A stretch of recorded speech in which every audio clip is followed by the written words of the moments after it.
Hi, welcome to another episode of Conversations with Eminent Women with myself, Tsegohatjo Moagi. So glad to be in your company once again as we delve into the life of a woman doing phenomenal things in her space. And today we look at education and we speak to Ms. Confidence Dikgole. She is the CEO of the Independent Examinations Board. But look, it didn't start here for her.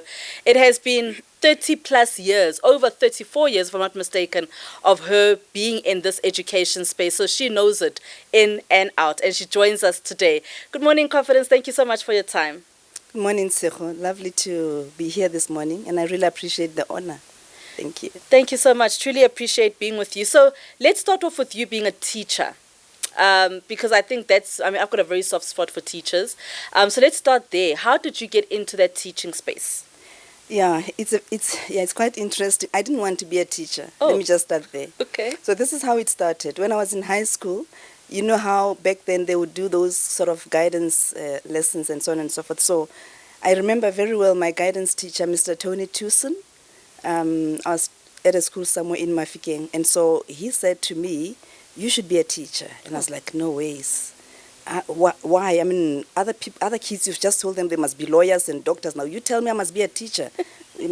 So that's where it started. Mm-hmm. So then I get to Unibo. That's where I studied my undergrad. I went to Unibo and I registered because now my friend is going to be doing law. The other one is going to be doing medicine. Other one is going to be doing, I think other one was going to be doing dentistry and pharmacy. So here I go, and I want to do BCom science. So I go and register for BCom. And I didn't do well in mathematics, I must just say it. So now here I am doing BCom, mm-hmm. and now there's this module called Statistics 101. Oh, now Stats 101 is showing me flames, as young people would say. And then after a week, I decided, no, BCom is not for me. So I go back to registration office, and I say to them, I think I want to do BSc Science. So I get registered for BSc. A week, 2 weeks later, we sent to the lab and we start dissecting rats.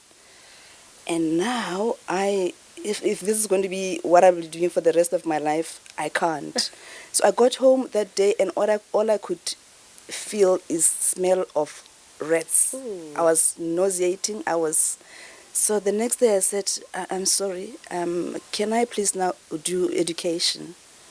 And so after about 4 weeks, I was now registered in education. That's how my journey in education started. Goodness. You know, sometimes we try to fit in with everybody else. I mean, I was just wondering, if my friend wants to do law, why can't I do law? Mm-hmm. And so all my friends are what they wanted to do then, or what they were told to do then by Mr. Tucson.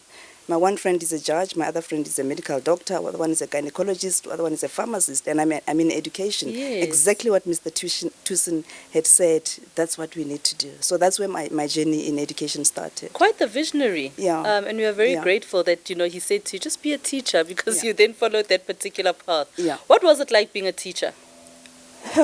So I started teaching in a rural area in Mafikeng. Mm-hmm. At a school. So this is how it happened, and I'm going to be talking about this, how in my journey I've seen God placing people at strategic points to help me from one level to the next. Wow.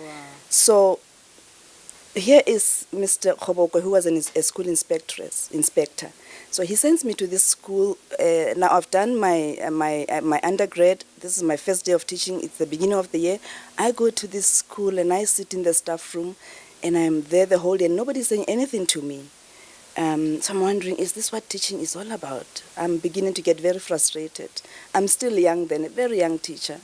And so I call my mom and I say, am I supposed to be in the staff room? Nobody talking to me. So she knew this Mr. Kobope, and my mom knew him. So she calls him and make a plan. And so he makes a plan, and this plan takes me to this rural school in Mahohwe, Koikoi, in Mafikeng.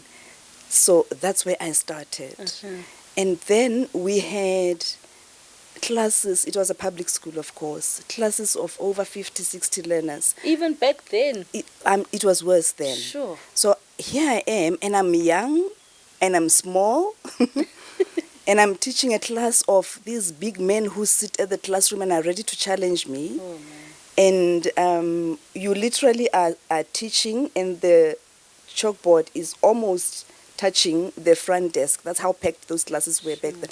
That's where I started as a teacher. And I decided at the point I'm going to have to instill discipline, because if I don't, I'm not going to be able to succeed. And so I instilled discipline, and I was able to do it. There's this side of me that people who don't know me say I'm very strict and firm, and and people say until you get to know me, you get to see the other side of me. So I think it helped me. The strict and firm side of me helped me navigate as a young teacher then.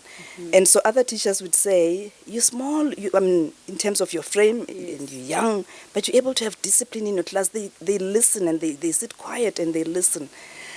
So I think that's really what helped me. It was a huge challenge. If you ask me now whether I miss teaching, I'll tell you no, I don't. In fact, I take my hat off for those who are still in the classroom, because it's hard. It really is hard, and we need to have. I have deep respect for teachers in schools, particularly those that have got to deal with such big numbers and learners that are not disciplined. And by the way, when I was teaching back then, a corporal punishment was still allowed. So we would spank them. And that would help in terms of, getting them to toe the line. And so I resigned from teaching in 1999 after having taught for 10 years. And that's the year in which corporal punishment was abolished. So I was like, I'm out of here. Good luck to you all, how you're going to manage these learners.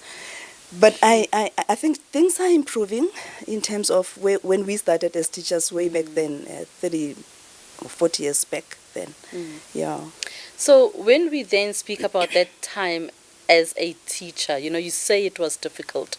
Are there any moments that you miss at all about being in the classroom? Of course. Of course. So I'm on Facebook, and so one day, randomly, I get to see my name popping up on some discussion, and it turns out it's some of the learners that I taught at Petlo, a middle school way back then. And so some of them have turned out to be doctors, and they've really done well in their lives. And so they were saying, remember Mem Dikhole? I was scared of Mem Dikhole, but I'm where I am right now because of Mem Dikhole. Wow. So I meet them when I go to Mafikeng. I meet them and like Mem Dikhole, and sometimes I can't even remember them. And they say, and I ask, oh wow, so who are you? Remind me, where are you now? And to listen to them saying, I am this and that. I've started a business, or I'm employed here and there, and it's because of what you instilled in me, your impact in me. That is what I miss, to have impact in young people's lives, and that is really what teachers are all about. And I must say, you do have that strict-looking face. I really must say. So it's interesting as well that they are able to still approach you. Do you think that because you've been in the education space for so long, that there is now a part of you that is softening up somewhat? Absolutely. And of course, with my kids challenging me, they keep telling me, Mommy, you could smile a bit. You're so beautiful when you smile. My granddaughter likes saying to me, Kuku, you worry a lot. You worry a lot, Kuku, and God says you should just let people do whatever they want to do. And so you get these you get these prompts that are saying, actually, slow down, hey, and take it easy. And I think that's a message that I wish I knew then, when I started in my journey. Yeah. Let's then speak about your upbringing. What was that like? Where did Confidence Dikhole, where was she born, and what was her upbringing like? So I was born in Bloemfontein. So my dad came from Tabanchu in the Free State. Yes. And my mother came from Northwest. There's a small village called Kunwana. That's where my mom comes from. And my dad, of course, from Tabanchu, as I said. So they then got married, moved to Bloemfontein, and that's where I was born, my sister and I. So a very small family of 4, me being the eldest of the 2. And so that has got its own challenges, its own pros and cons. You're growing in this protected sort of environment, and now you grow up and you need to now, go out into the world, and if you're not firm and resolute in terms of your purpose in life, you can struggle, because you were always protected as you were growing up. So that's where confidence started. In a family where my parents were both professional people. um, so my dad used to work for what was called Radio Bantu then. Nice. So he was in broadcast media. Yeah. Right. And Elliot Maele, that's his name. He passed away about 39 years ago or so. Oh. Bless his soul. And so he worked for Radio Bantu then, and he then moved on to establish Radio Setswana years later. So we moved from Bloemfontein to Pretoria here when he worked at Auckland Park for SABC. Then he was then transferred to Mafikeng to establish Radio Setswana there in Mafikeng. And that's where my sister and I then went to high school, and then we went to Unibo. And my mom, of course, was a teacher.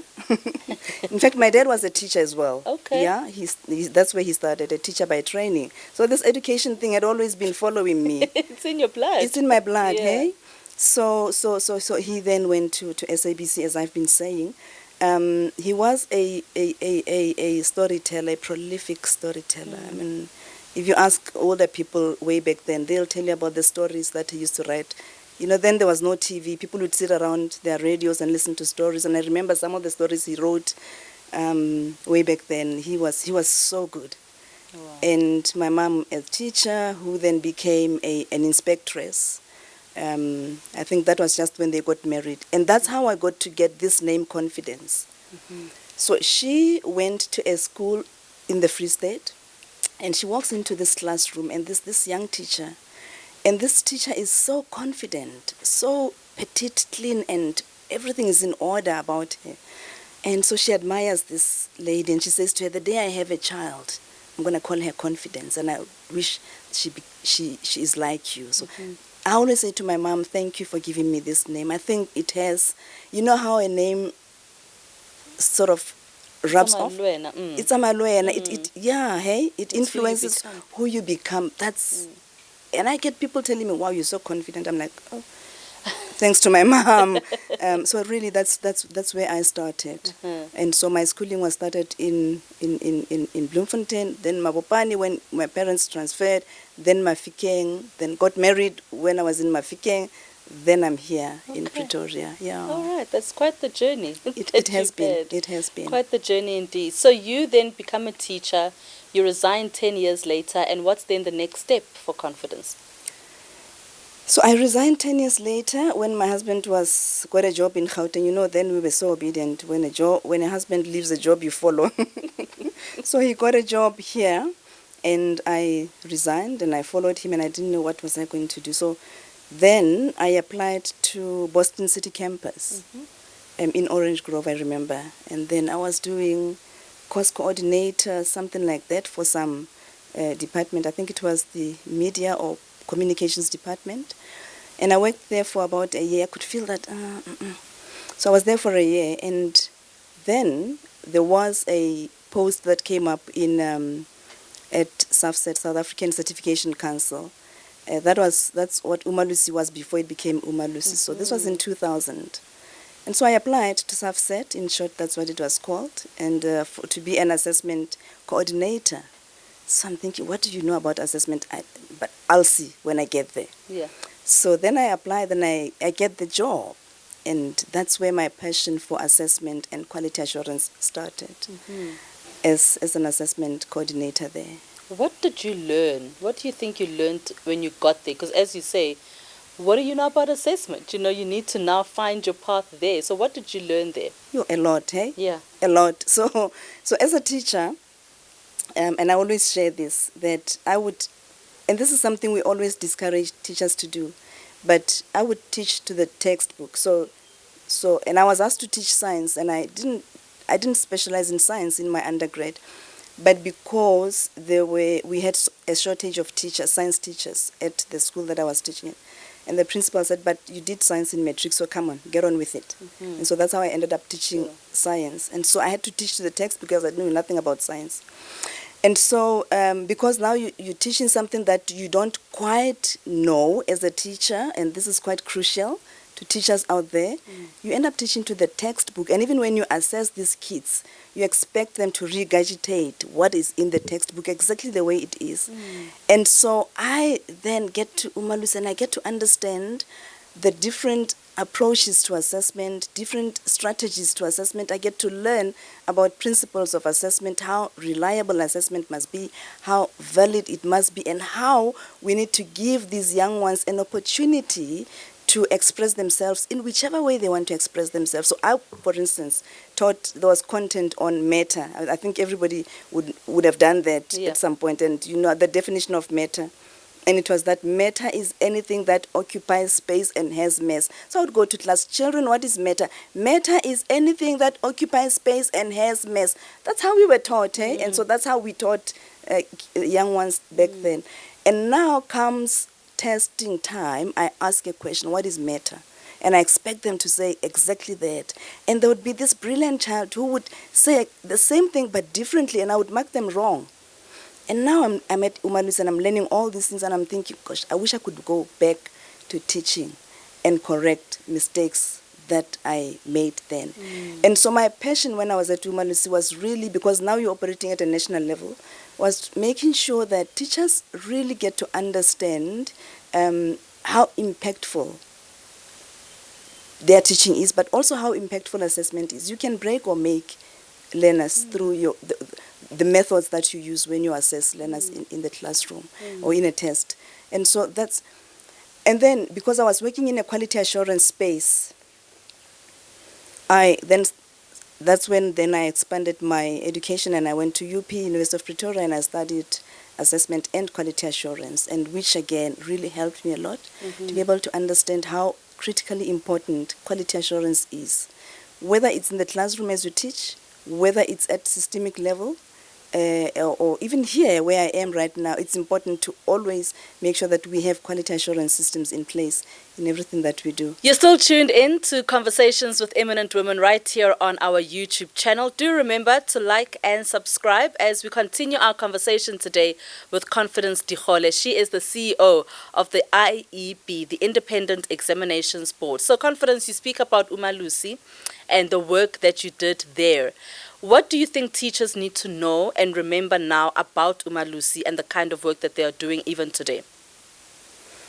So Umalusi being the quality assurer, and it really is not necessarily about policing people, but it's about ensuring that there is quality in everything that we do in education, in exams, in assessment. And so it starts with teachers having to understand how crucial it is to make sure that day-to-day assessments that they give to learners have got to be quality assured. You've got to be sure about how you do your assessments. And I think this is one of the major challenges in the system, where year in, year out, we get reports that talk about how teachers cannot assess.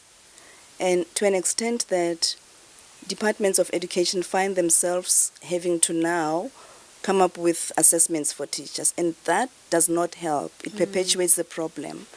You've got to be able to assess what you are teaching and make sure that when you assess what you are teaching, it speaks to what should be expected in terms of knowledge and learning of these young ones. So it's not just about standing there teaching and then you're out of it, or you give them a test and you're out of it. No. There's got to be so much intentionality that goes into that, because this is about somebody's future, and that's the only way you are able to make sure that you gauge whether these learners have understood what they were taught. It's through the assessment that you give to them.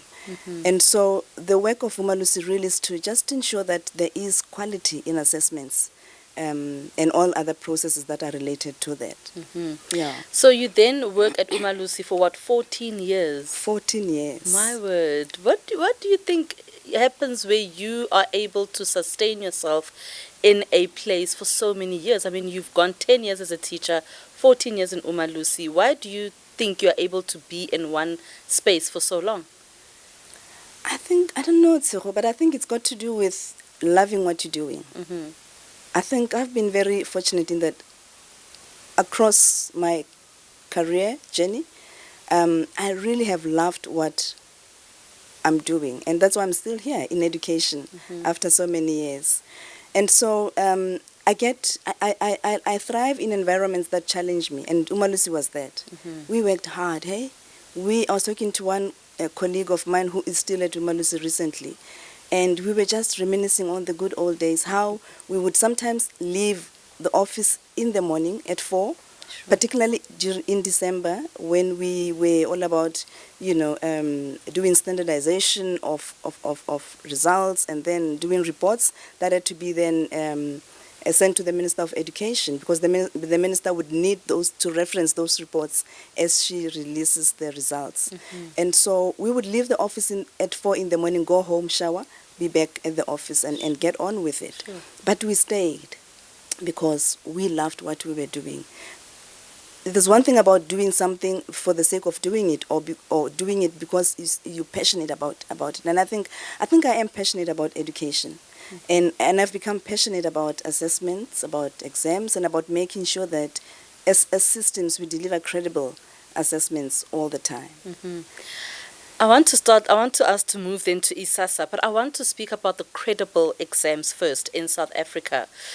We are seeing, year in and year out, there are some years where we don't see any form of cheating, any scandal that happens around that. But we often are seeing this, where learners are getting these papers and there's some other cheating system or scandal that actually happens with the examinations, especially the year-end ones. Does that then actually allow for our exams to be still seen as credible? That's a trick question there, Tsego, hey? Look, it really depends on the scale, the size, magnitude of the irregularity. If it is of a huge scale that it impacts on the entire system, then it really affects credibility of the system. But if we are able to isolate and point it to a particular point and deal with it and address that, then we've maintained credibility of the overall exam system. For instance, if there is copying, learners walk into a classroom, into the exam venue with crib notes, and there is copying that takes place there at a particular school. Really, that speaks to that particular school and copying that happened. So we can't really then say, because those 10 learners or 50 learners at that school copied, and then talk about credibility of exam, it's questionable. I think it would be short-sighted to say that. But if it is so widespread that it really affects the entire system, then definitely we can talk about the credibility of the exam that is now being questionable. There has been a lot of talk, and we'll then get into ISASA after this. There's been a lot of talk, confidence about learners in private schools and public schools writing one exam paper. What is your take on that? Is it possible at all? Feasible? The short answer is no. Okay. The short answer is no, and this is why. So firstly, we have independent education in South Africa, just as much as we have independent education the world over. By the way, it's not only in South Africa, hey? The world over, there is public and independent education. That's how the system is structured. To afford options, choices, yeah? And it's got to do with options, choices, affordability, and all of those things, okay? And so in South Africa, we have a constitution that speaks to that. If you read Section 29 of the Constitution of South Africa, it does provide that anyone can establish an independent school at their own cost, provided they comply with, and there's provisions that are said. They must not discriminate on the basis of race, they must be registered with the relevant Department of Education, and so on and so forth.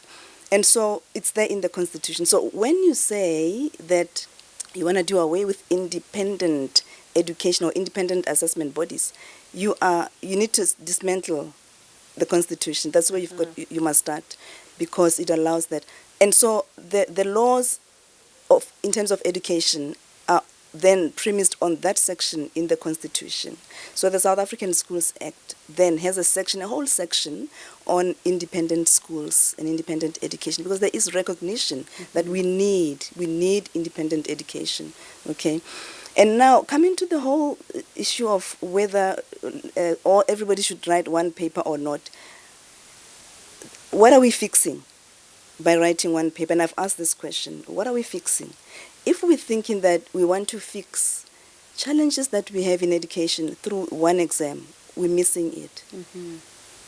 Challenges that are there in the classroom, in how we teach, in who teaches. That's where we need to start. The exam is not that's going to be fixing all these things. And so in South Africa, we have 3 assessment bodies, the DBE being one, the IEB, Independent Examinations Board, and Sakai. And all of these assessment bodies, they assess on the same curriculum, CAPS curriculum. So all our exams are based on CAPS. Quality assured by Umalusi to ensure standards are comparable across the 3 assessment bodies.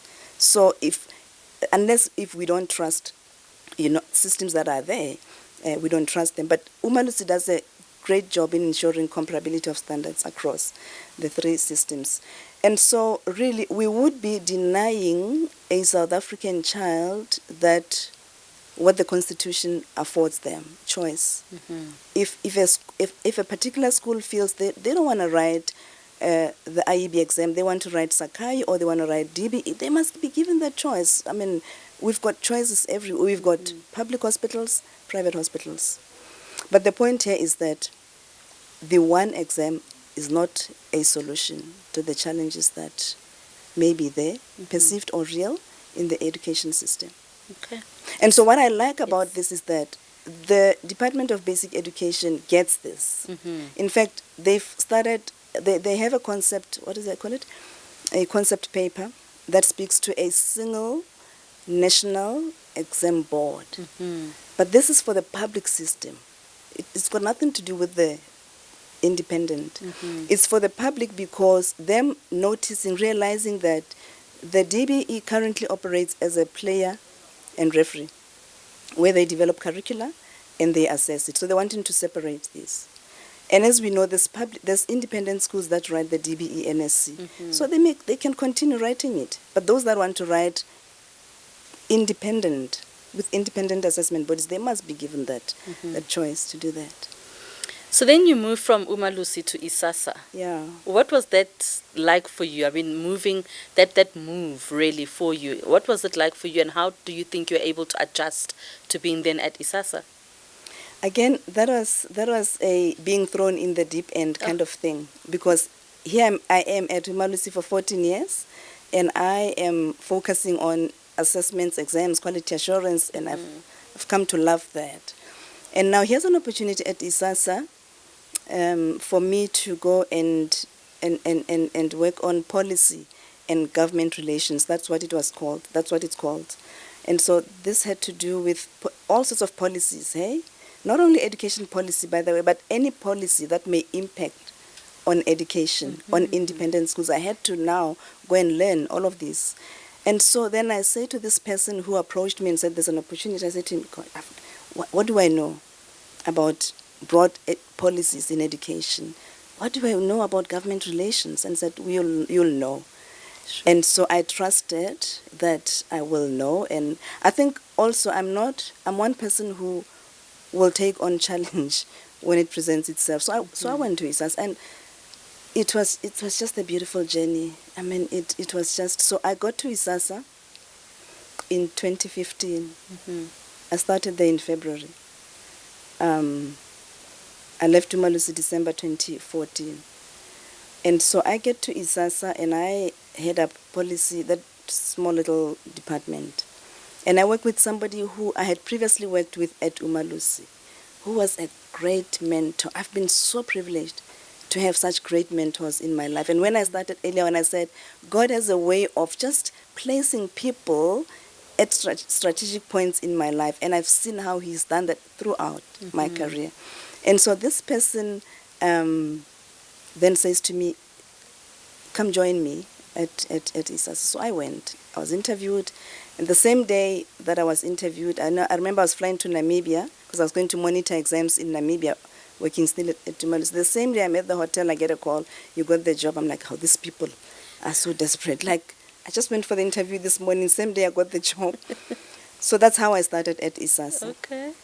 And so towards the end of the year, September, this person who recruited me, who I say I had worked with at Umalusi, fell ill and unfortunately succumbed. Mm-hmm. And it was a stressful period for us at ISASA at that time. I remember very well because he was he was a solid person. Hey, they don't come like that anymore. Mm. He was so disciplined. He was so, I don't know if I am allowed to mention names here. Of course. Sandy Lendaba. I have deep respect for Sandy Lendaba. I talk about him even now, the late Sandy Lendaba. He was disciplined. He was a disciplinarian. No doubt about that. But him and I were able to and people would say, but when you seem to be working well with Sandy, you're not. And I think because I could get him and I could just deliver the way he wanted me to deliver. So, long story short, he passes away and we had a conference in Limpopo. And I remember now the CEO of ISASA calling me and saying, we've got a crisis and I need you to act. And I'm thinking, I've just been here for 9 or 10 months. Yep. Now I must act as Director, Policy and Government Relations. And so I act and they advertise the role and I get the role as Director. So 2016 starts, I'm Director Policy. Sure. I started as policy, as Manager Policy, and now I'm Director Policy. And that's how then I again had to hit the ground running to familiarize with all sorts of policies in education, from the National Education Policy Act, NEPA, to South African schools, to all policies really that talk about discrimination in the PEPUDA, all of them, literally. I had to get, there's a booklet that you would get from JUTA, I think JUTA still publishes that, with all sorts of education policies, and that became my Bible. The Constitution, I had to know it and know what it provides for education, because now I'm dealing with education at a broader, and not level. Yeah. Looking back today, I am grateful for the opportunity that I was afforded to move from that space that I had become familiar with to this new space and find your feet and have to work in that space. What do you think being thrown in the deep end so often has done for you and how it has shaped the person that you are? It has helped me navigate spaces I would not have easily navigated. Because often we doubt ourselves, And so you're given this opportunity and the first thing becomes, oh, who am I to do this? But I've always had the attitude of saying, why not? Let me try, let me see. There's people around me who will support me. And I can tell you now, the late Sandile supported me in that journey. And funny enough, he would say to the CEO of ISASA, Lebo Hamunchani, and to me, say, Lebo, I need confidence to do this and that in case I get run down by a bus. And I don't know why would Sandile. Sure. He would say that all the time. And he would say to me, Confi, I never get sick. But I'm afraid the day I get sick, I'm going to die. Because my dad never got sick. And the day he got sick, he died. And Sandile got sick one day and... I get emotional when I talk about this because, as I say, he's one of those people who really were my mentors. Now, there is a relationship between ISASA and the IEB in the sense that we used to have somebody who would be representing ISASA on the IEB board. Okay. And so Sandile was that person while he was working at ISASA. So he sat on the IEB board. And so, in fact, I think when he fell ill and he was coming from an IEB strategic session, I think then, I think so. But anyway, so we've always had this relationship with ISASA, even at IEB. I mean, even at that level, at that point, we'd collaborate with the then CEO of the IEB on various aspects.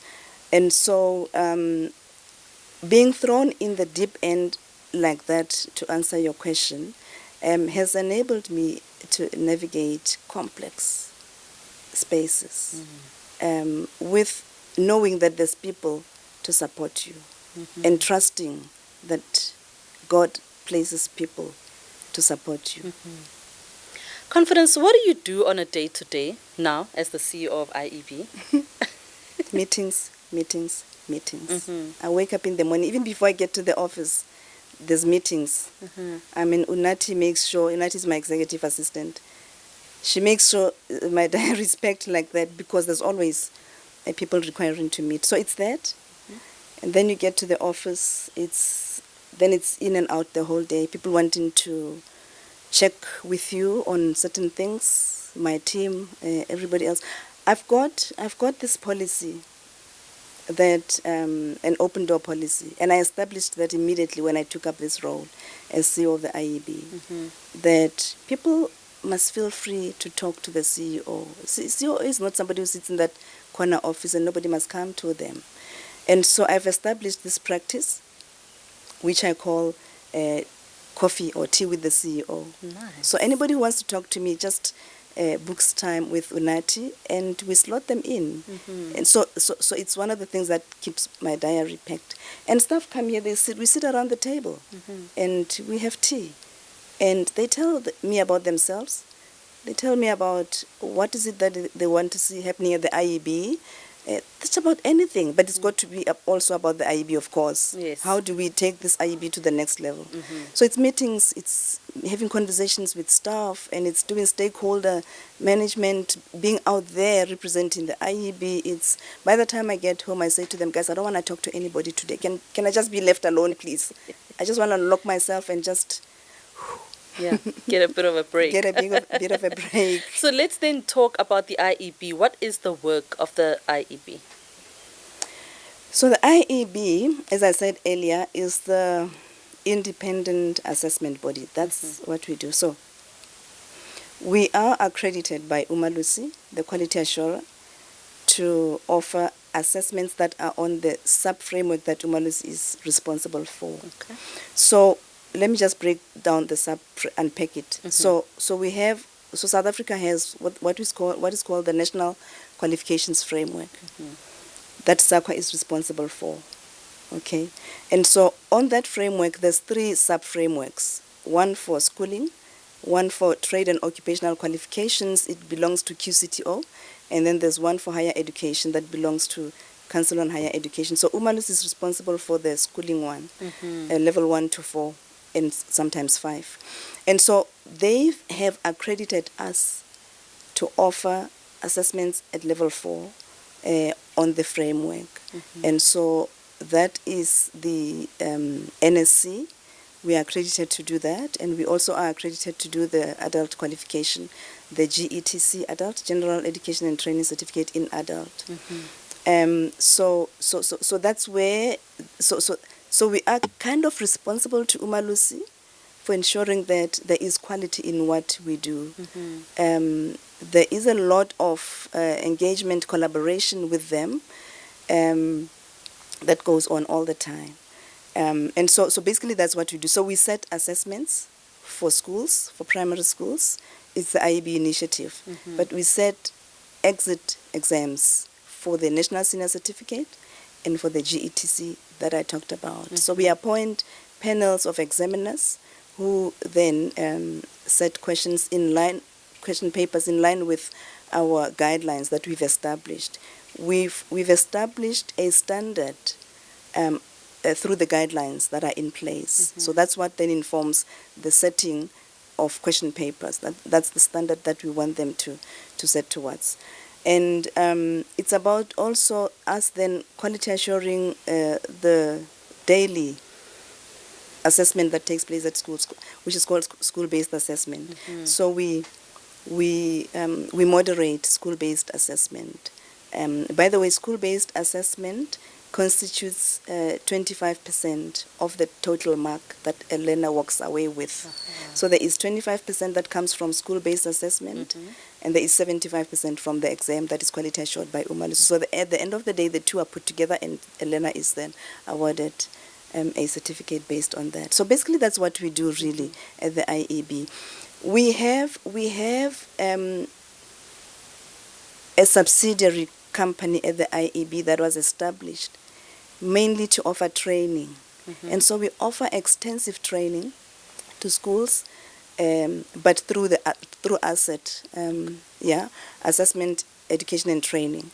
And so we offer moderator and assessor courses, and so teachers can register to do this, and that's how we are able to build capacity in terms of assessment and moderation of assessment.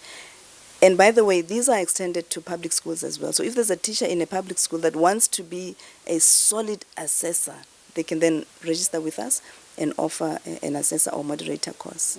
So so it's that we do in terms of assessment and exams, but also training to build capacity. Yeah. How do you think the work that you did at Umalusi, in some way, from what you're saying now, actually prepared you for being a CEO at IEP? Oh, it did, hey? It did. I mean, when I was appointed here, and I started in 2023, January, and my predecessor was still here, that handover period, and we did the road shows, talking to all the principals, and this is one thing that she kept saying, that we at the IEB, we sort of like confidence closed all the dots. Coming with that experience as a teacher, having worked in a quality assurance and assessment space, which is in the public system mainly. And when I was at Umalusi, I knew nothing about independent education.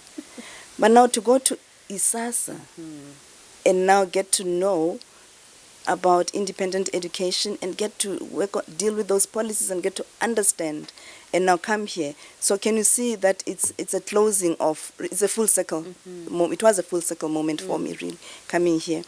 I wouldn't, I would be struggling. 'Cause, I mean, here's the thing, you work in an education, maybe it happens like that in any environment, and there's always the whole thing around the use of acronyms in any space. So we talk about TDCM, we talk about NEAC, we talk about SAQA, we talk about this. I would have struggled had I not done that journey from Umalusi to ISASA to here. And so it really prepared me. It really did prepare me. And so when I come here and colleagues talk about credibility of exams and they talk about assessments that must be valid and reliable, I wouldn't have known all of this had I not started there at Umalusi. So, you know, some people often say, I mean, we see it every single year, where those that write IEB, their pass rate is much better than the DBE pass rate, right? Or the public schools pass rate. What is the issue there? Are we ever going to get the public schools where IEB pass rate is, do you think? So the issue is multifaceted, the problem, multi-pronged, and we can't look at it through a single lens. You're talking about the DBE, that has a system of how many learners? 900,000, I think that's where they were last year. Yeah. And the IEB that has 17,000 learners. Oh. It's huge. Now, it's a big system that they're dealing with, and it's got deeply entrenched systemic problems that they've got to deal with. And we're taking a small system, we're able to manage the system better. I mean, in the last 3 weeks, we've been through all the regions here where we met with principals, where we set the tone for the year. We reflect on the year that was. This is how we performed. These were the challenges. And this is how we're moving on. In 3 weeks, we were done. Quite frankly, how long will it take the DBE to do that? The whole year, if at all. And so it's two systems that cannot be compared, really. Now, last year, our performance at the IEB was 98.31. It was a slight dip from 2023 and 2024. 24, we were sitting at 98.47, and 2023, we were sitting at 98.46. Just small comma moves there. Now, I'm explaining this so I can be able to, so we can understand when I talk about systems that keep growing and the impact it has on the overall output. So the IEB started with small numbers, and over the last few years, we've been growing significantly. I mean, I came here and my first strategic point was to say, look, if there's a school out there that wants to offer the IEB, Of course, if it satisfies our criteria, let them come. And so we're growing.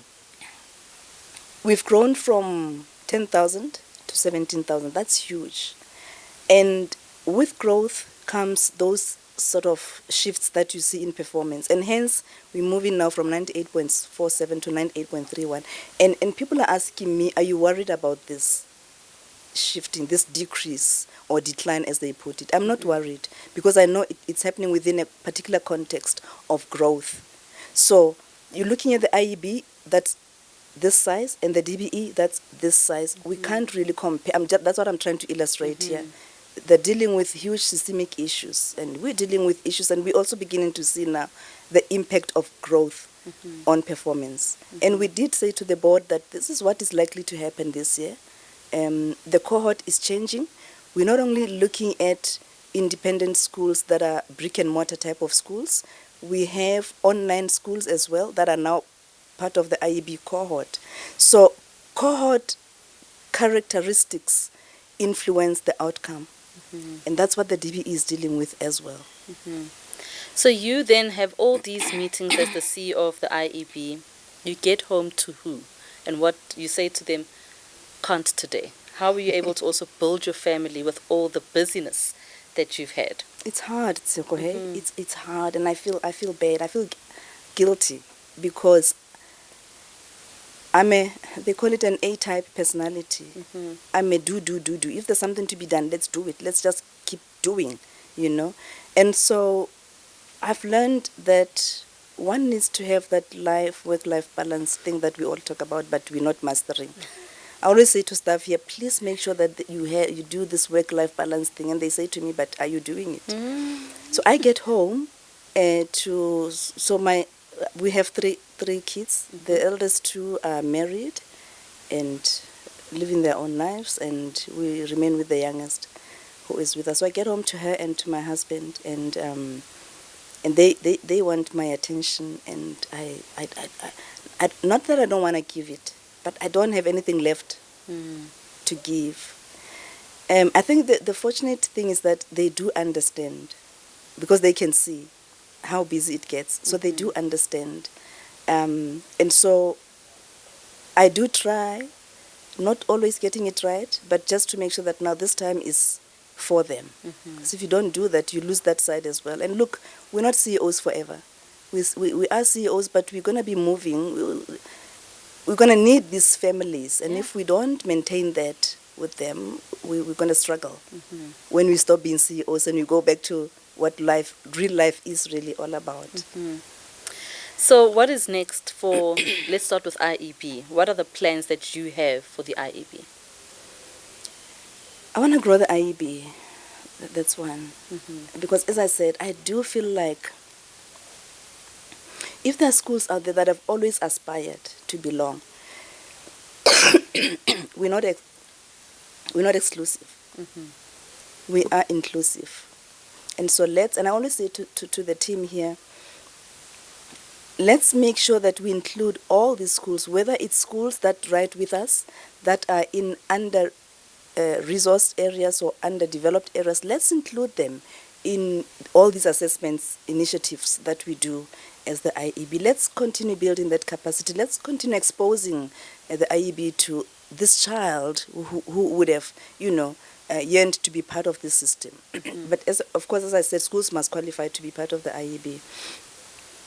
Our mission as the IEB our vision is to be a an ethical global assessment body rooted in Africa, but that impacts the world.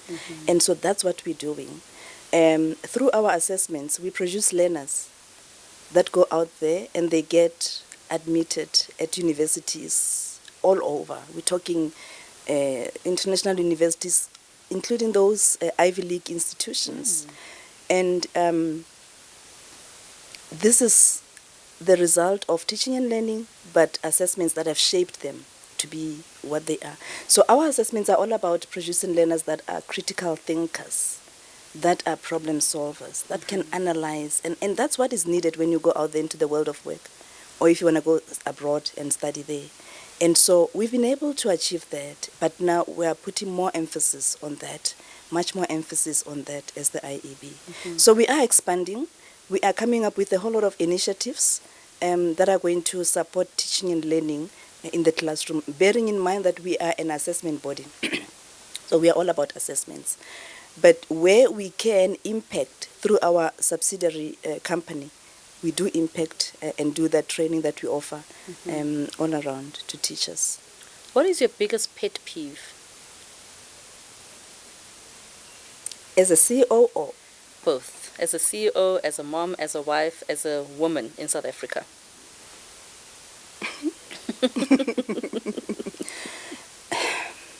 We did talk about my face that looks very strict. Yes. I am very strict, and Unati will tell you that. My daughters will tell you that as well. I like, and I always say this, that whatever you do, make sure that you are credible. Credibility is what will speak for you when anything else fails. If you compromise yourself, you're doing yourself a disservice. So I like law and order. I like making sure that we maintain credibility in everything that we are doing. If I had time, I could tell you about this work that we do as the IEB outside South Africa, where we have introduced a new qualification in schools outside South Africa, in Eswatini and Namibia. There's so many challenges that we experience in there. And these challenges really are linked to regulatory and legislative expectations, some of which are unrealistic, really, and unreasonable, rather. And so we offer the ISC, the International Secondary Certificate. Okay. We're offering it there. It developed from a challenge that faced the IEB 4 or 5 years ago, where the NSC was terminated outside South Africa. We used to offer the NSC outside in Eswatini, Mozambique, and Eswatini, Namibia. And so when the minister terminated the offering, the IEB came up with this new qualification that we continue offering. Now my hair is turning grey at a very rapid pace because of the challenges that we are experiencing. So we were with them last week in Namibia, in Eswatini, because now the authorities, they are saying to them, this thing that you're offering is not accredited in South Africa. And so I've had to turn blue explaining to authorities that it can't be accredited in South Africa because it is an international school living qualification. It's not a South African. Yeah. So how do they accredit this thing? And so that's the battle that's ongoing. So when I was talking to them last week, I was saying to them, we've established this system that we trust in, and let's continue trusting this system. And in dealing with these challenges, let's remain credible. Let's remain professional. Let's remain trustworthy in what we're not going to do any shortcuts here. We're not going to compromise for us to be accepted there. We're going to follow the rule of the law to the letter. So that is my pet peeve. To remain credible in your life, to be somebody who, what is the word? Integrity. Whatever you do, do it with integrity, whether anybody's watching or not, you know. Okay. What makes you happy? When things go, when I achieve, oh gosh, when I achieve, I just, yeah. So I think I drive myself too much at times, you know. And so, and hence I'm not able to get to maintain that work-life balance. I'm when things don't go well, you can see. But when we achieve, oh gosh, that's when I'm happy. When we get things right, and we achieve what we set out to achieve, whether it's here or even it's in a family setup, everywhere, you know. For someone who's been in the system, the education sector for so many years, what do you make of the current education system now, be it public or private independent education, and where do you think things can improve? I do think the education system has come a long way. I think generally public education has been able to expand access to education. I think that we've done well there. And I think also structures that have been set in place to ensure that civil society is brought on board. I mean, the ministers of education have done remarkably well here. And so there is a lot of involvement of civil society in tackling these problems that education is dealing with. And so that part, I think we've done well. And we've always got to bear in mind that we're dealing with a system that is faced with a lot of inequalities and contexts that are not the same. So you have learners in one school that come from an environment that has been resourced, there's support, there's all of that, whether in a public or independent school. And you come from learners, or you come to learners that come from, environments that were deprived of support and resources and so on and so forth. But to see how these learners, from whichever end they're coming from, are able to do their best and perform and attain the 89% for basic education and 98% for independent education, I do think a lot has been done. But here's the thing, I do think that, and I think the minister has articulated on this, we need to now focus on the quality of these passes. Because learners are passing, but what do they do with it? We've got kids roaming streets with qualifications. They're not able to do anything with it because they can't access higher education. And so that's why when I speak to learners in matric, and I say to them, don't aim for getting 3 subjects at 30% and 4 at 40% and think you'll get to university. Aim for much more than 50% in your subjects, because to get the bachelor pass, you need to have 50% and 40% in your subjects. Aim for much more than that. You're going to be competing with kids that come with 80, 90. So that's what I think we need to be focusing on, making sure that all the learners are able to attain to that level. For me, if we can do that, we will have really equipped these learners and given them an opportunity to thrive out there. Of course, universities also have limited space. So really, yeah, our challenges are huge, but they can't be pinned down to an institution. They're systemic. And so the good thing is that we all are coming together to deal with these challenges. So as the IEB, we meet with the basic education minister regularly. And I like how open-minded she is, how she is willing to look at issues from different perspectives and tackle these issues and come up with solutions. And so I think that is a good thing for the education system in the country, and recognition from her that we're all about education, whether public or independent. We support each other at the end of the day. And for me, that's the biggest thing as CEO of the IEB, to make sure that we continue contributing to the greater good of education in the country. And that is why when we do training, we extend it to public schools. We offer at the IEB what is called further studies subjects. We're the only assessment body that offers that in South Africa. Further studies subjects are subjects that have been benchmarked at the level of A-levels, the UK A-levels. And so we had last year about 247 schools offering further studies subjects. And 20% of the 247 schools came from public schools. So can you imagine that this child who's sitting in a public school can participate in these further studies? So there's further studies English, further studies mathematics, further studies physics. And this year we're introducing further studies chemistry. I mean, it's not for any Tom, Dick, and Harry. It's for those learners that are bright learners that really want to extend themselves to that level. And so as part of our mission to contribute to the greater good of education, we've extended it to public schools. We collaborate with the DBE, we meet, we talk, we exchange best practices. So really we don't see them and us. Yeah. As the CEO, do you ever have a moment where you are able to switch off? It's hard. Hey, it really is hard. I mean, I go on leave, and I'm constantly on my iPhone, on my phone, on my laptop, and even when there's somebody acting, and I think it's a problem that I've got to deal with. Even when I've got somebody acting here, and the minute they call and say, "See, oh, this," then I'm Your not. leave is cancelled. My leave is cancelled. You know what I mean? Which is not a good thing. Not at all. Which is not a good thing, really. Our bodies were not designed to run like that. They break, and you then are not able to function at your optimum levels if you do that.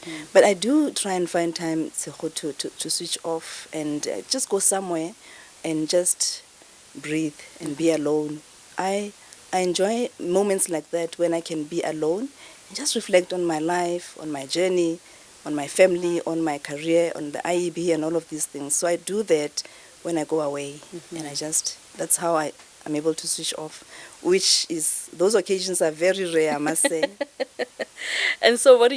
You go away, but what is that you relax, where you say, I am now in a very relaxed mode? I read. Okay.